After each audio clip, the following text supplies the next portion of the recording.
Hey guys, and welcome to Under Construction, the series where I make a little prototype each week for you guys to use in your games. Okay, so this week we're going to make a simple fade in out transition prototype. Now, I've tried many ways in Construct 3 and I believe this to be the best way. Now, with the newly released tweening engine in Construct 3, it makes it super easy to do. When you are doing transitions using some of the standard behaviors and stuff, there are a few little caveats, little things that it works well, but I find there are a few little things that you might want to have a bit more control over, etc. So one of the things that I've struggled with is when you are fading into another scene, and let's say it's supposed to be a browser game, if the person changes the size of the browser, you obviously need to take that into account. Let's say you start the browser as a window and it's this small, and then someone stretches it out. The fade needs to be able to stretch and fill the screen. Now, there are ways of doing this. However, if you're using objects, then there is a small pause at the start of the screen where you see a flash before it fills the screen, before it stretches. So there's a tiny little millisecond where you see the action happening, right? Now, this does not happen if you use layers and layer opacity. So I've put together a small project for you guys. Now I'm trying different ways of doing this, and instead of going through all the clicking and all that stuff and doing everything from scratch, I've basically just put this project together, and I'm going to talk you guys through how it works, and you'll let me know whether this is a good way. And obviously you can download it and play with it and all that sort of stuff, but I will do my best to explain how this works. It's really simple, but you just have to set it up correctly. Okay, so as usual, when you set up your project, if you download this, then you won't have to, but if you're doing this from scratch, you will set up your project at 640 by 960. Make sure that your scale outer is enabled. That just means that the game will always be in the center of the screen, and you can use the gaming area. So we've got that little square on the screen, this one here. I know I'm using my fingers, so I should be using the mouse. So this rectangle here will always be in the center if you use scale outer. Also, you can use little effects like shake screen and stuff like that. Basically, it unbounds the camera so you can move it. Otherwise, it'll be locked, and this rectangle will be, if you're, let's say, playing full browser, it'll start on the left side of the screen. Sorry, left corner, top left corner of the screen, and yeah, you get what I'm saying. Okay, so you want your, like I said, scale outer, and then on your layout, you want to make sure that you've got unbounded scrolling ticked. Okay, so let's talk through this and make it as simple as possible. You guys need two layouts, and you want them to have an event sheet each, okay? And I want you to create another event sheet called common. Another event sheet called common. Now, this event sheet is basically going to be used for all the layouts, wherever you want to use this fading effect, okay? So let's go to layout 1. Now, as you see on layout 1, we've got two layers. We've got BG and fade, so background and fade. Now, if I make fade invisible, you can see I've set the BG color over here to pink. So you can do that over here. Now, on this layer here, I've basically made the background color black and made sure that transparent is unticked. That means that the layer is not transparent. I've also created a little object called fader and given it a couple of instance variables, faded and fading. So faded and fading. Now they're both unchecked, so means that they're both false to start off with. It also has a behavior called tween. because we're going to tween its opacity. Now, this is 32 by 32 pixels, put it in the middle of the screen, and I made sure that I ticked initially visible off. Okay, so you don't want it to show. We're not going to be using this object visually. We're using it for the layer fade. Now, this whole layer fade is global. I've set the global to yes. This means that if I recreate this layer in any other layout, okay, and call it fade, then it's just going to copy it from the master layer, which is currently in layout 1. Okay, so if I go to layout 2, you see that I've already got this this layer there. So let's say I delete it. This is just my BG, and now I create a layer at the top and call it fade. It just creates the layer for me exactly as it is in layout 1. Now be careful not to edit the layer on other layouts like over here. Instead, so let's say if I edit the layer here and move stuff around, and then I go back to layout 1, it makes the changes to the master as well. Okay, so make sure that when you're making a change to the master layer, do know that it changes it across board. Okay, so wherever you make changes to the layer, whatever layout, it will change it for all the other ones. So I normally don't make changes.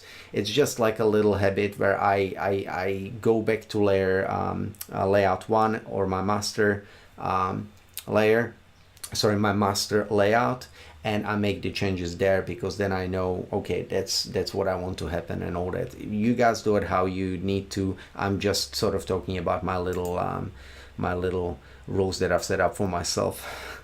All right, so I normally lock the layer, so I can't make changes to it because this one doesn't need any changes made.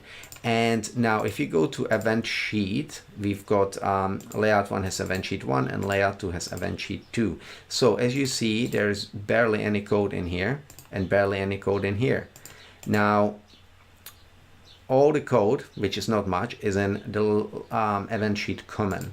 Now in command, basically we've got on start of layout, we make a fade, and we fade the fader, which is that little thing here, to 0 opacity over 1 second. Okay, now what we want to happen is if we touch the screen, we can go to the next layout. Okay, but we don't want to be able to touch the screen while the fade is still happening. So hence the variables that I've given the fader. So when touch ended, so basically when you touch the screen or click and let go, then only we will perform this action. If the fader is faded, means I've set up these variables this way so you guys can understand it easier. Maybe there is an easier way of naming them, but this made sense to me at the time. So fader, when it's faded, so when fading is finished and it's not fading, because you don't want to be able to click while it's already fading, because it's just going to, when it's fading out again, because it's just going to try to restart the fade. When those two conditions, so when it's faded in and it's not fading out, then we will fade out and set fading to true. Okay, set fading to true. So this only happens once, and when the fade out is finished, then we go to the next layout. As you see, I've got a couple of conditions here basically saying when the tween fade in is finished, we set faded to true, so then this becomes available, and when tween fade out is finished, we go to the next layout. Simple as that. Now the last important thing we have to do here is every tick. Now I don't like using every tick too often because it makes the program do something basically every all the time. Like you just it's always checking for something. Okay, so what I made sure to do is to set the condition so it only does this when the little fader is not faded. Okay, So while it's fading in or it's fading out. So basically when it's fading in or fading out, that is only then do we set the opacity of the layer to fader.opacity. Simple as that. We're just copying the transparency, the opacity that the little fader has onto the layer itself. Now, the last thing here is in your event sheets, you want to include the sheet command. So you just right click and you go include event sheet. And you want to, on your first event sheet, you want to make sure you set up a global string called layout. Then at the start of the layout, you basically say it which layout you want it to go to. Every time you come back to a scene, like let's say if I set up the global here, this is a global variable, and if I put layout 2 in here, if I go into layout, if I go into layout 2 and change it there and come back, then it's going to retain the value it got in layout 2. So what you need to do is make sure that every time on start of layout, or when you, whatever suits you, but in this case this is the right way of doing it, on start of layout basically we set it to 2, and in event sheet 2 we set it to 1. As you see on both event sheet 1 and 2, I've included the sheet command and basically just setting the layout that I want the transition, once the transition, the fade out is finished, to go to. Okay, as you see, the global only needs to be set once. You don't want to be setting it anymore. It only gets set in one place, and that's pretty much it. Now if I play this, you guys will see how this works. Nice fade in, tap, click, goes to this one, click, and goes back to layout 1. Now as you see, if I click over and over, nothing happens. Okay, bad example. I'll try that again. Okay, if I see, I clicked a few times there, multiple times, while it was fading, and it did not try to restart the layout, which can be a problem if you don't use the variables. Okay, again, I'm going to click again, and it did not try and restart the layout. It only takes a second. If you don't put those variables in there, it's going to try and jump back. Every time you click, it's going to try and jump and restart the fade again, or the fade out again, or the fade in again. And you kind of, if you know, you'll be stuck in this loop, and it's going to take, you know, 5 seconds instead of 1 second. I'm not saying that anyone will do that, but it just keeps for a clean, well working prototype if you do it this way. Okay, so simple as that, guys. Nice little transitions, hardly any code, flawless. If you have a look at this, I'm fading, I can change the screen, and I don't have to worry about putting a big black box that is bigger than the layout to make sure that it you know, works with every screen, etc. I find this to be genuinely the best way to do fades in Construct 3, the simplest, and it works really well. So as I've said before, if you guys want to download any of these examples, these prototypes, they're all downloadable from my website. I will leave all the links in the description, and hopefully they come in useful. All right, guys, I will see you in the next episode of Under Construction.